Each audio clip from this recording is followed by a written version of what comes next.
Bonjour, dans cette vidéo, on va voir ensemble comment analyser vos parties et progresser grâce à vos erreurs. Alors pour tout ça, je vous invite à cliquer sur le bouton s'abonner pour recevoir mes prochaines vidéos. Donc là, on va voir comment analyser vos parties et progresser grâce à vos erreurs. Donc je vais prendre un extrait d'une de mes parties que j'ai joué en tournoi officiel il y a quelques années pour vous montrer en fait l'idée. Donc on imagine que vous avez que votre enfant a les noirs et que vous avez les blancs. Donc moi dans cette partie là j'avais les blancs, mon adversaire les noirs. On avait joué ce coup, D6, C3, cavalier, ici. Et là je me rappelle quand j'avais joué cette partie, j'avais les blancs, donc évidemment il y a le pion, énorme menace de prendre le pion. Je me suis levé de ma chaise et j'ai fait comme si j'ai fait une erreur. Là c'était un coup de théâtre. Mon adversaire il m'a vu, il a dû se dire dans sa tête, il a fait une bêtise. Donc il a réfléchi, il a pas vu pourquoi. Il a pas vu de raison de ne pas prendre le pion. Et ce qu'il a fait, il a pris le pion. Et quand je suis revenu, j'ai joué ce coup-là. Donc j'attaque le roi, le cavalier. Il a joué ce coup-là. Et moi j'ai pris la pièce. Donc j'avais une pièce de plus pour le pion. Et j'ai fini par gagner. Et justement dans cette partie c'était assez intéressant parce que là c'était pas des échecs, c'était une partie d'échecs dans un tournoi d'échecs. Mais c'était un peu comme du théâtre. Parce que mon adversaire, il a fait confiance à, pas vraiment la position, mais à mes expressions. Donc voilà, on imagine que votre enfant a fait la même erreur que mon adversaire. Maintenant, vous pouvez analyser la partie, justement pour voir ses erreurs. Donc ça joue, ça s'appelle la défense sicilienne. Donc en général, quand vous êtes débutant, je ne la conseille pas. L'idée est bien de sortir une pièce. Les noirs contrôlent, se battent pour le contrôle de la case. Le 5, le 5 et D4. Ok, D4, donc là j'ai joué C3 pour combattre. Pour D4, la case D4. Donc là, je joue un piège. Là, ce que vous pouvez faire, c'est justement écrire. Je sais pas, les blancs.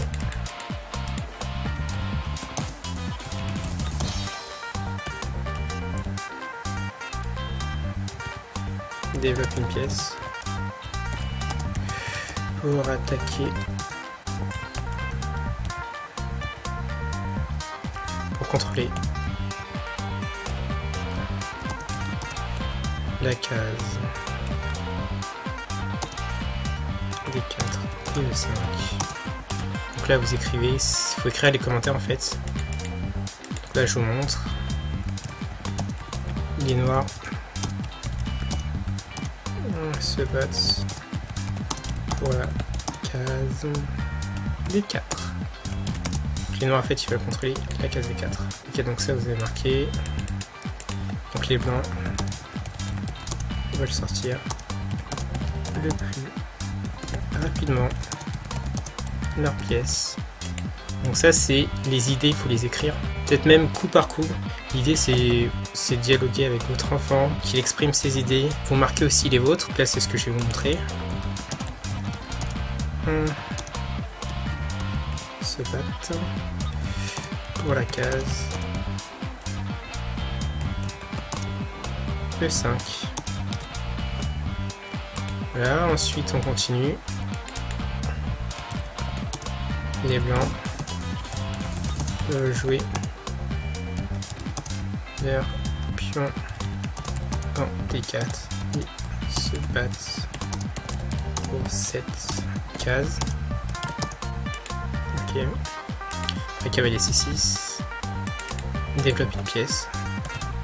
Les noirs développent une pièce et attaque le pion E4. Donc voilà, l'idée c'est d'échanger avec votre enfant. Comme je disais, il marque pourquoi il a joué son coup, vous marquez pourquoi vous avez joué votre coup.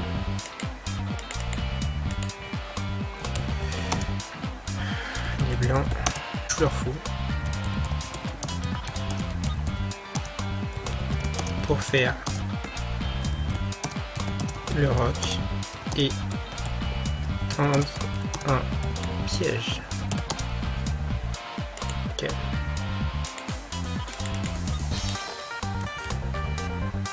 Les noirs sont gourmands et attaquent le pion en E4 et mange. C'est peut-être bien. Voilà, ça c'est vraiment l'idée, c'est ce qu'il faut faire. Ensuite, les blancs donnent échec et attaque le cavalier avec le dame. Les noirs se retirent de l'échec. Ok.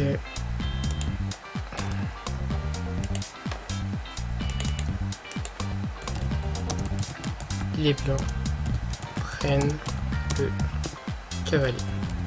Donc voilà ce qu'il faudra faire. Ensuite, donc ça c'est l'analyse stratégique pardon. Ensuite, pour analyser la position tactiquement, donc si vous avez Chessbass 14, utilisez analyse technique, vous allez dans analyse technique. Donc là on analyse la partie au niveau tactique pour voir les erreurs tactiques qui ont eu lieu. Donc là c'est l'ordinateur qui analyse. Là ça permet de gagner du temps, mais c'est aussi un moyen pour voir les erreurs tactiques. Donc ce qui est la stratégie, c'est mieux que ce soit l'humain. La tactique, si c'est l'ordinateur, c'est bien aussi. Voilà, donc là l'ordinateur va analyser. Voilà. Donc je sais pas, on va mettre Jean-Michel, tiens. Voilà, imaginons que j'ai un fils qui s'appelle Jean-Michel. Et là, c'est moi. Donc j'ai gagné la partie. Un classement, il n'y en a pas. Donc là, justement, c'est ce que propose l'ordinateur.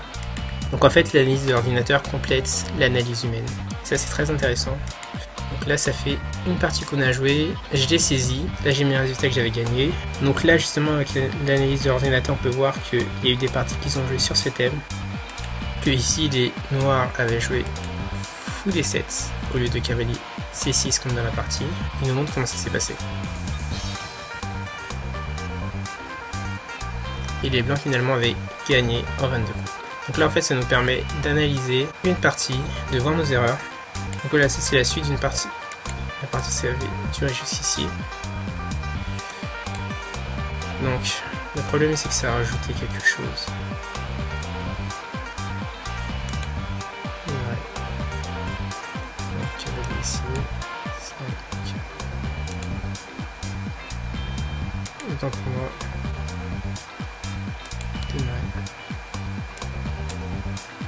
Donc j'ai 6. Donc là je recopie la partie en fait. Fou G7, Fou B5, Fou D7, D4. Bon, c'est les petits aléas, mais en général, je pense que vous avez bien compris l'idée. Fou F5. M6, F4. Voilà. Donc là je prends le commentaire, je coupe, je valide et je le mets ici. Donc je marque les 6 nouveautés théoriques et supprimer les correspondants. Voilà. Donc là j'ai la partie. Je remplace. Donc j'enregistre. J'ai la partie commentée. Et ici on va dire que c'est une erreur. Donc point d'interrogation. Point d'exclamation, ça veut dire que c'est un bon coup. Là justement ça nous permet d'avoir une analyse. Et là par exemple dans cette partie là on peut conclure que les noirs sont tombés dans un piège d'ouverture. Donc il faut améliorer son répertoire d'ouverture et être plus attentif. Et aussi il faut travailler la tactique. Parce que là c'est un piège tactique. Donc on en tire des conclusions. Et forcément si on a un problème en tactique on va travailler la tactique soit en faisant des exercices avec un bouquin, soit en allant sur un site où on peut faire des exercices tactiques comme sur le site de Playchess ou EuropaÉchecs, ça dépend. Ben, moi je conseille quand même Playchess si on a Chessbass. Pour moi c'est logique et pour vous c'est le sera. Ou sinon des bouquins, ou sinon en allant sur des sites d'échecs. C'est plus dur à trouver mais au moins sur les sites d'échecs c'est gratuit. Moi personnellement je préfère faire des exercices sur Playchess avec des bouquins aussi, j'aime bien. Voilà, donc ça c'est ma méthode pour analyser mes parties. Bien sûr, le mieux, c'est vraiment d'analyser sans ordinateur. Mais voilà, si on a un temps limité, on ne peut pas étudier les échecs 10 heures par jour, ni 5. Mais l'idée, c'est de le faire 15 minutes par jour. Donc voilà, ça nous permet de gagner du temps. Maintenant, je vous remercie d'avoir suivi cette vidéo. Si vous l'avez aimé, n'hésitez pas à cliquer sur le petit pouce juste en dessous. Merci par avance, ça me permettra d'avoir votre retour. N'hésitez pas à partager cette vidéo à d'autres parents qui souhaiteraient améliorer les résultats scolaires de leur enfant avec le jeu d'échecs. Et juste avant de vous laisser, je vous invite à télécharger une vidéo privée où j'explique comment faire de votre enfant un génie du jeu d'échecs en 15 minutes par jour. Ça vous permettra de savoir ce qu'il faut faire pour entraîner votre enfant au jeu d'échecs et l'aider à développer des aptitudes pour améliorer ses résultats scolaires. Pour recevoir votre vidéo bonus, il suffira juste d'indiquer votre prénom et votre email. À bientôt.